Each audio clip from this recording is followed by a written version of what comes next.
Hello everyone, welcome back to FPL STAR. Today I gonna discuss about FPL popular buy-sell comparison and ranking based on their performance for Game Week 8. So before starting, if you are new in this channel, please subscribe this channel. Now let's start.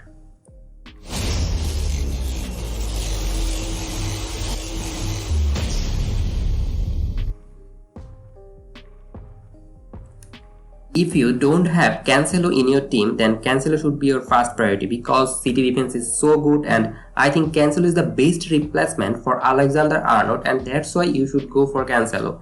And 75k manager already transfer him in because they don't have Cancelo in their team. The second priority for game week 8, if you want to buy a striker, then should be Mitrovic because he is in amazing form. In last 5 matches he got 26 points. His goal involvement ratio is 0.79, which is very good for a striker, and he's just 6.9 million. And if you look at Fulham fixture, it also looks good. Nottingham Forest, Bournemouth in next 4, so that's why I think Mitrovic is a very good option for your team. And if you don't have Mitrovic, you can buy him if you want to transfer in a forward.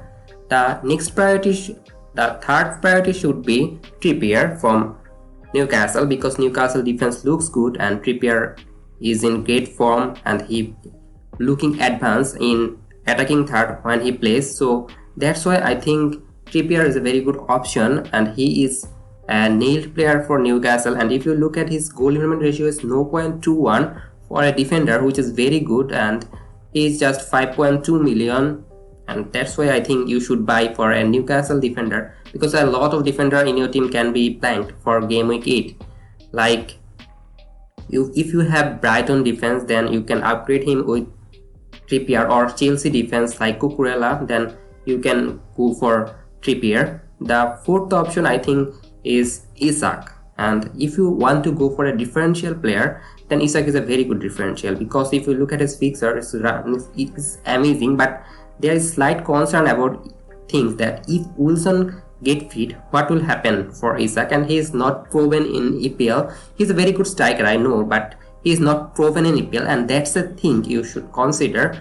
But I think if you go for a buy this week, Cancelo should be the first, then Mitrovic. After that, Trippier is a very good option, and if you go for a striking option, second striking option, then Isak is a good option. But I don't think that Isak is much better than Trippier or Mitrovic, and if you go for Isak, it's your choice. Now move on to, it's a good buy obviously. Now move on to the other priority, and if you wildcard in game week 8, then Pope is a very good goalkeeper for you because he make a lot of save and he is a good option but not essential because I don't think that double upping Newcastle defense is a good option. So you can either buy Trippier or Pope, but double upping Newcastle isn't good, and that's why he is in 5th. And I think Trippier is better than Pope because Trippier will give some attacking return where Pope will give some save point, and that's why he is in 5th. And the 6th is Harry Kane. He is a very good striker, good form, but he is somehow behind a lot of player because he has a high value. He is 11.4 million, and it is hard to match him in your team because probably most of you going for a forward premium and the midfielder premium, and the forward premium is obviously Haaland. He's much better than Kane, and the midfielder premium I think Kevin De Bruyne, Salah or Son, but it's hard to fit Harry Kane, and that's why he in 6th position. The other two for 7 and 8 is Kevin De Bruyne. He is in insane form. He assists a lot of time in this season, already 3 times in last 5 matches, and he is in good form. And City's fixture looks medium, but I don't think that Kevin De Bruyne is a good option. Obviously good option, but I don't think that he is not an essential option because if you double upping 2 premium with Manchester City, you cannot captain other team player, and that's a thing you should consider, and that's why he's an optional option. And the 8th option for game week 8 is Perisic. It's a risky one because Perisic, I think he will not play every match but when he plays he looks very advanced, and that's the thing you should consider. But I don't think he's a very good option, and it's an optional option. He's a risky pick, but if you can take the risk properly, then he can give a lot of point.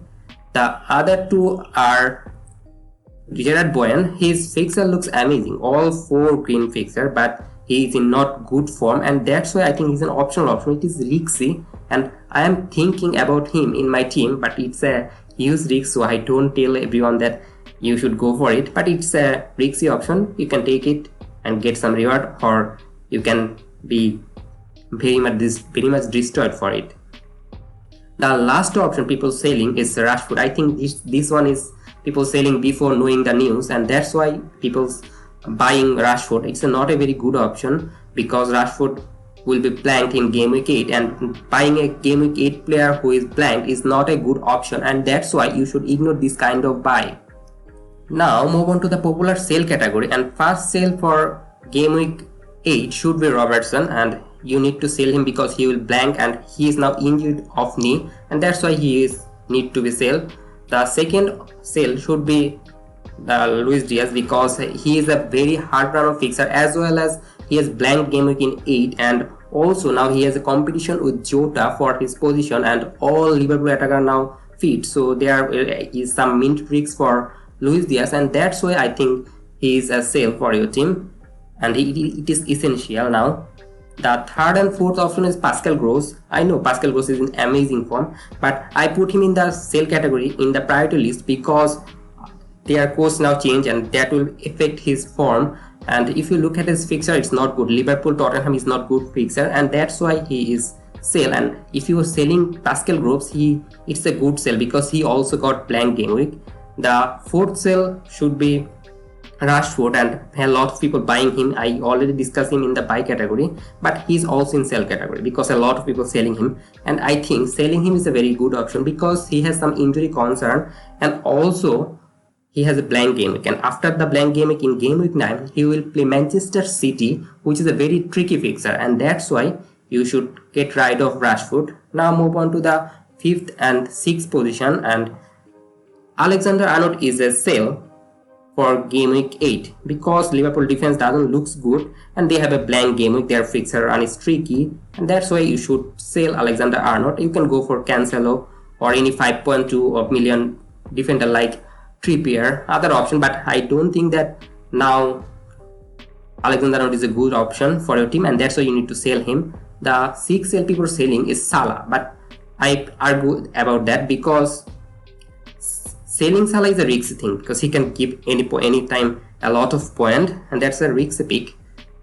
But if you think that this time you need to sell Salah, and this is the perfect time I think, but it is a risky pick, and that's why he's an optional option. But if you look at his performance in Champions League against Ajax, he is performed very well, and in that match he has got a lot of in the central position. That's the thing you should consider. In a recent match he was in the wide, that's why he doesn't get a lot of point, but now he's playing in the central position. He's a winger but playing centrally, and that's why I think Salah will now give it point, and that's why it is an optional sell. I don't recommend it because I'm thinking about selling him, but I don't find the replacement perfect. Like Son is not in good form, and Kevin De Bruyne also I have Haaland in my team, that's why I will not go for Kevin De Bruyne, and other midfielder like Bowen has not in good form, and Madison is also not good form, so I am not finding anyone to sell Salah. That's why I try to keep it, and that's why I put him in the optional category. I think you all have some dilemma about this. The other to sell people selling is Sanchez from Brighton. Brighton has a blank fixture, and that's why I know that people selling him, and it's a optional sell because Brighton defense looks good, but he has blank game week, so you can sell him. But you can probably don't need to sell a goalkeeper for your team because you can play Ward in your team who is just 4 million and bench Sanchez for 1 game week, and that's a good thing, but you can sell him. That is an optional option. Now move on to the 8th sell, and it's Zaha from Crystal Palace. He has also got blank game week, though his performance is amazing. He has now blank game week, so that's why I think he's an optional sell, but I don't prioritize him because it can be risky because his fixture looks good after Chelsea match, and that's why he is an optional option. The next two player people are selling are Reece James from Chelsea and Gabriel Jesus from Arsenal. People selling Reece James, but I don't think it's a good option, and you should ignore this kind of transfer because Reece James plays as a right wing back position and he has no competition. Whether in left wing back position there is a lot of competition, and Chelsea now has a new manager, Graham Potter, so you have to see it, and that's why I don't think that selling Reece James is not a good option. And he has a blank game week, I know, but I think you cannot sell all the blank game week player, and the player you should keep for your team is Reece James. The 10th player people are selling is Gabriel Jesus. I put him in the last player, and you should obviously ignore selling him because in this game week you have a lot of problem for blank game week and you have to deal with it, and selling Gabriel Jesus is not a good option for this game week. Though Arsenal has a tricky round of fixture, but I still think that Gabriel Jesus is a great value pick and he has a very good option for your team, and you need not to sell a player who had game in this game week. And that's all for today. If you enjoyed this video, please like this video, and if you are new in this channel, obviously subscribe this channel and don't forget to press the bell icon. Happy fantasy, good luck for your team.